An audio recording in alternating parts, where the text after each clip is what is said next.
ഇനിയിപ്പോ മോദി മുന്നിൽ പോയാൽ പോലും മോദിയെ പിന്നിലാക്കാൻ ഒരു VIP കാൻഡിഡേറ്റ് എന്ന് വിളിക്കാൻ കഴിയുന്ന ആളല്ല അജയ് റായ്.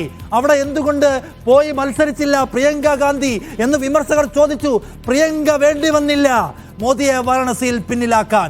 അപ്പൊ ജനങ്ങളുടെ മനസ്സിൽ എന്താണ്?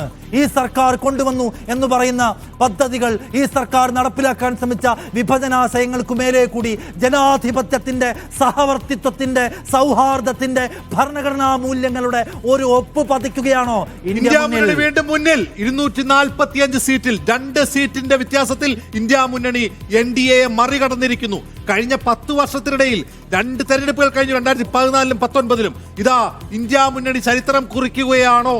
NDA മറികടന്നിരിക്കുന്നു സീറ്റ് നിലയിൽ. അതിലേറ്റവും ഡൽഹി ബ്യൂറോ ചീഫ് ധനസുമോദ് ഉത്തർപ്രദേശിൽ നിന്ന് എന്താണ് ഈ കാണുന്നത്?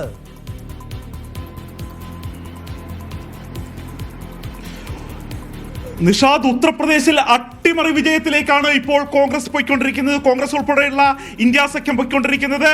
BJPക്ക് 26 സീറ്റിൽ മാത്രമാണ് ലീഡ് നിലനിർത്താൻ കഴിഞ്ഞിരിക്കുന്നത്. സമാജ്വാദി പാർട്ടിക്ക് 27 സീറ്റിൽ ലീഡ് നിലനിർത്താൻ കഴിയുന്നുണ്ട്. കോൺഗ്രസ് 6 സീറ്റിലാണ് ഇപ്പോൾ ലീഡ് നിലനിർത്തിയിരിക്കുന്നത്. അതായത് കഴിഞ്ഞ തവണ 1 സീറ്റിൽ റായ്ബറേലിയിൽ മാത്രം മുന്നിട്ട് നിന്നിരുന്ന നേടിയ കോൺഗ്രസ് ഇപ്പോൾ 6 സീറ്റിലേക്ക് ലീഡ് നില ഉയർത്തിയിരിക്കുകയാണ്. ഞെട്ടിപ്പിക്കുന്ന ഒരു അട്ടിമറി സൂചനയാണ് വാരണാസിയിൽ നിന്ന് ലഭിക്കുന്നത്. നരേന്ദ്രമോദി, പ്രധാനമന്ത്രി നരേന്ദ്രമോദി ഇപ്പോൾ പിന്നിൽ പോയിരിക്കുകയാണ്. 6223 വോട്ടുകൾക്കാണ് നരേന്ദ്രമോദി പിന്നിൽ പോയിരിക്കുന്നത്. എതിർ സ്ഥാനാർത്ഥിയായിട്ടുള്ള അജയ് റായ് 11480 വോട്ടുകളാണ് പിടിച്ചിരിക്കുന്നത്. 5257 വോട്ട് മാത്രമാണ് മോദിക്ക് നേടാൻ കഴിഞ്ഞിരിക്കുന്നത്. അജയ് റായ് മീഡിയ വണ്ണിനോട് സംസാരിച്ചപ്പോൾ അദ്ദേഹം പറഞ്ഞതാണ് അട്ടിമറി വിജയം തന്നെയാണ് നേടാൻ പോകുന്നത്. വാരണാസിയിൽ നരേന്ദ്രമോദി ഒന്നും ചെയ്തിട്ടില്ല, ചില ചൈനീസ് ബൾബുകൾ ഇട്ടത് മാത്രമാണ് നടത്തിയിരിക്കുന്നത്. മാത്രമല്ല അദ്ദേഹം ജോലി കൊടുത്തിരിക്കുന്നത് ഗുജറാത്തികൾക്കാണ്. 11,480 വോട്ടിന് നരേന്ദ്രമോദി പിന്നിലാണ്.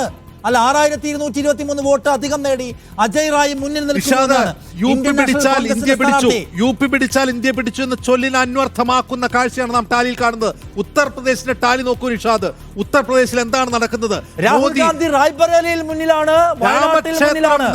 രാമക്ഷേത്രം നിർമ്മിച്ച ഉത്തർപ്രദേശിൽ, യോഗി ആദിത്യനാഥ് ഭരിക്കുന്ന ഉത്തർപ്രദേശിൽ, മോദിയുടെ മണ്ഡലമായ വാരാണസി ഉൾക്കൊള്ളുന്ന ഉത്തർപ്രദേശിൽ വാരാണസിക്കാർ തന്നെ മോദിക്ക് മറുപടി നൽകുകയാണോ എന്ന് തോന്നിപ്പോകും ആദ്യ പല സൂചനകൾ. 6000 വോട്ടിന് നരേന്ദ്രമോദി പിന്നിലാണ് എന്ന് പറയുമ്പോൾ കഴിഞ്ഞ തവണ നരേന്ദ്രമോദിയുടെ ഭൂരിപക്ഷം എത്രയാണെന്ന് നിഷാദ് ഓർക്കണം.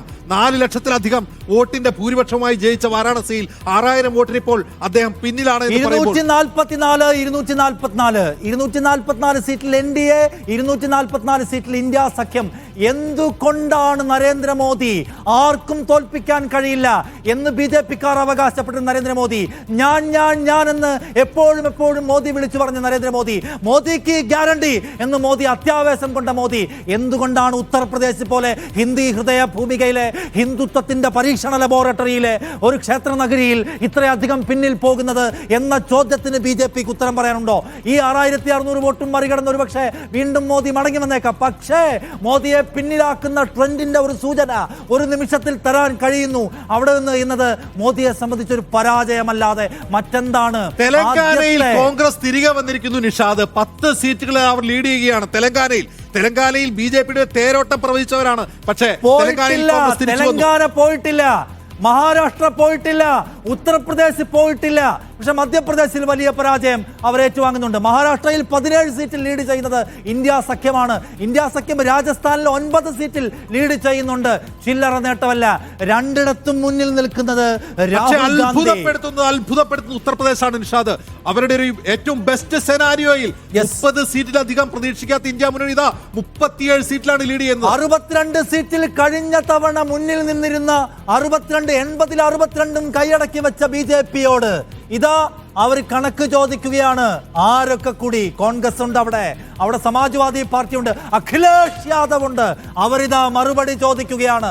ഉത്തർപ്രദേശിൽ BJPക്ക് അടിപതറിയാൽ പിന്നെ സകലയിടത്തും പതറി എന്ന് വിചാരിക്കണം. എന്തുകൊണ്ട് 244 ചലിക്കുന്നില്ല? 244 NDAക്കുള്ളതിൽ 1 തൃശ്ശൂരിൽ നിന്നാണ് എന്നത് ആവർത്തിച്ച് ഓർമ്മിപ്പിക്കുകയാണ്. കേരളത്തിൽ നിന്ന് ഒരു സീറ്റ് കൂടി കൂട്ടിയാണ് 244. സുരേഷ് ഗോപി പിന്നോട്ടല്ല, സുരേഷ് ഗോപി വിജയത്തിലേക്ക് സഞ്ചരിക്കുന്നു എന്ന് ന്യായമായും വിചാരിക്കണം.